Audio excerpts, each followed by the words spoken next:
Welcome back everyone. Uttar Pradesh समीक्षा अधिकारी के लिए अगला टेस्ट लगाते हैं, टेस्ट नंबर 9। कुछ स्टूडेंट कन्फ्यूज़न में रहते हैं कि समीक्षा अधिकारी है या आरओ एआरओ है। देखिए, आरओ को इंग्लिश में रिव्यू ऑफिसर बोलते हैं, ये है आरओ रिव्यू ऑफिसर, ये है एआरओ असिस्टेंट रिव्यू ऑफिसर, यानी हिंदी में हो गया समीक्षा अधिकारी और सहायक समीक्षा अधिकारी। इसके लिए ओ लेवल की आवश्यकता नहीं है, इसके लिए ओ लेवल की आवश्यकता है। यदि आप आरओ से क्वालिफाइड होते हैं तो ना आपको ओ लेवल की आवश्यकता पड़ेगी ना टाइपिंग करने की। यदि आप एआरओ में क्वालिफाइड होते हैं तो आपको टाइपिंग भी चाहिए, हिंदी इंग्लिश दोनों की, और आपके पास ओ लेवल भी होना चाहिए जो 1 साल का डिप्लोमा होता है कंप्यूटर का। तो कोशिश करना कि ज़्यादा से ज़्यादा मार्क्स लाओ, कम से कम 15 से 20 नंबर ऊपर रहती है आरओ की cut off in comparison to ARO. तो चलिए स्टार्ट करते हैं। फ़िलहाल 13 सितंबर को एग्ज़ाम है इसका, अच्छे से रिवीजन करते रहिएगा। तो क्वेश्चन नंबर 1 है, इसमें हमने 20 महत्वपूर्ण प्रश्नों को ऐड किया ज्योग्राफी के, अच्छे से इनका रिवीजन करना। थोड़ा तीव्र गति से चलेंगे। पहला स्टेटमेंट है, नीचे दिए गए कथनों पर विचार करना है। 2 स्टेटमेंट है यहाँ पर। पृथ्वी का अपने अक्ष पर घूमना घूर्णन कहलाता है और पृथ्वी का सूर्य के चारों ओर एक स्थिर कक्षा में गति करना परिक्रमण कहलाता है। परिक्रमण कहलाता है या परिभ्रमण कहलाता है, बताइए। देखिए, परिक्रमण हो गया, परिभ्रमण हो गया, एक ही बात है दोनों के दोनों स्टेटमेंट। तो पृथ्वी की 2 गति हैं, एक तो वो खुद भी घूर्णन करती है और ऐसे ही घूमते घूमते जो है वो सूरज के चारों ओर भी तो चक्कर लगाती है, उसको बोलते हैं परिक्रमण या फिर परिभ्रमण। एक दूसरे के पर्यायवाची हैं, दोनों के दोनों करेक्ट हैं, याद रखिएगा। परिभ्रमण और परिक्रमण एक दूसरे का पर्यायवाची है।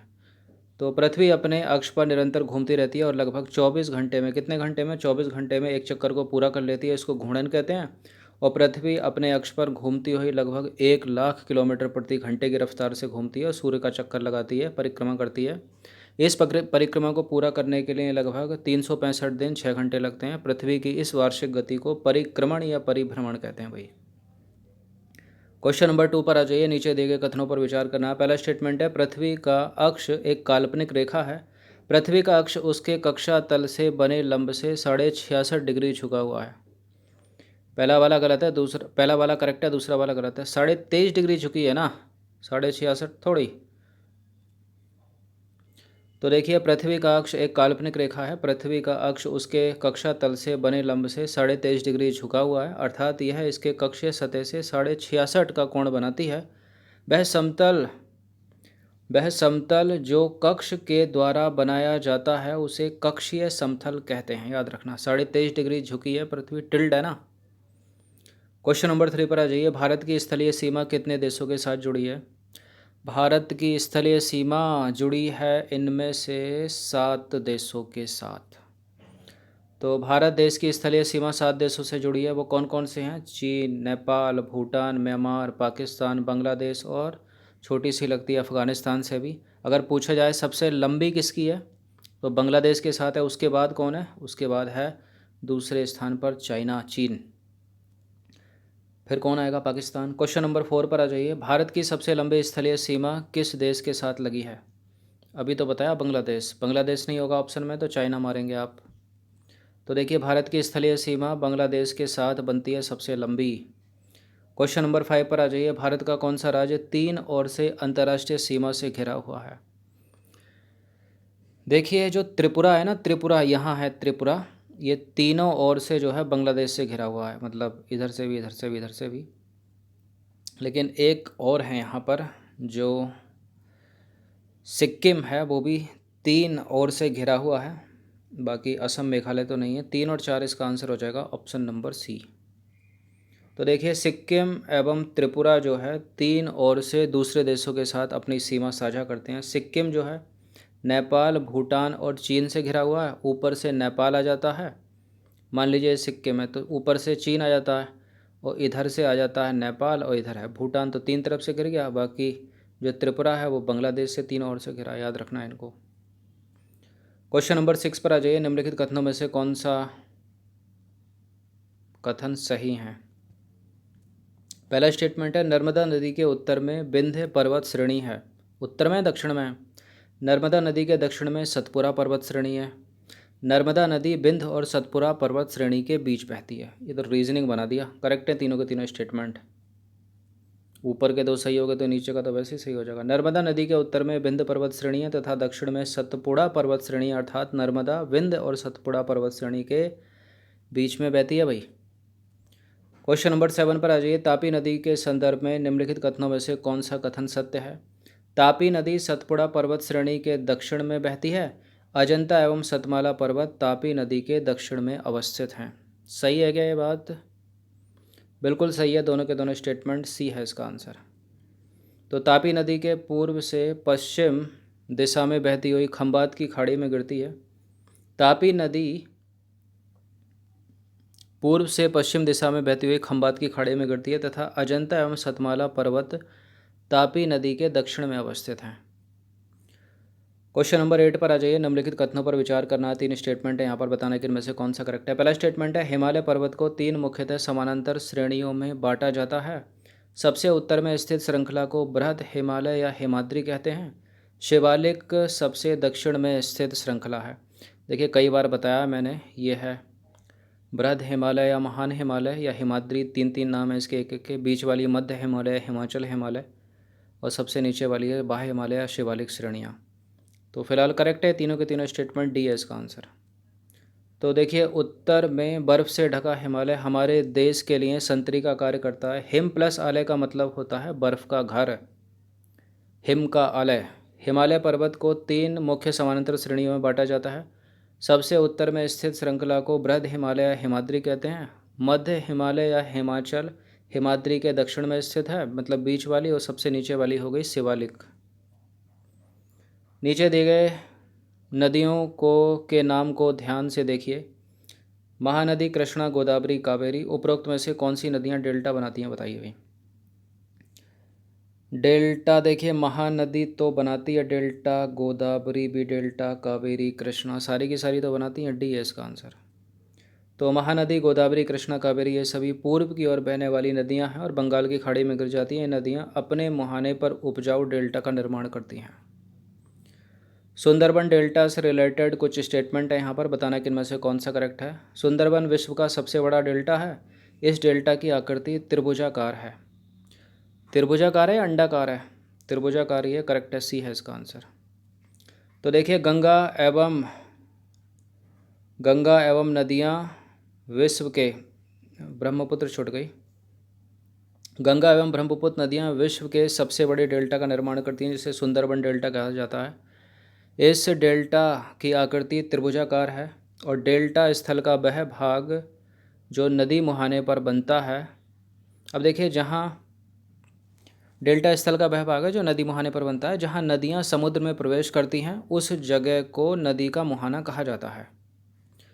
क्वेश्चन नंबर 11 पर आ जाइए। निम्नलिखित में से कौन सा केरल के तट से कुछ दूर स्थित एक प्रवाल द्वीप है? इनमें केरल के तट से कुछ दूर स्थित एक प्रवाल द्वीप कौन सा होगा? इसमें लक्षद्वीप होगा ना। इंडिया का सुंदर सा मैप बनाते हैं जल्दी से। यह है तमिलनाडु, केरल, कुछ दूर तट से, इधर ही है ना लक्षद्वीप।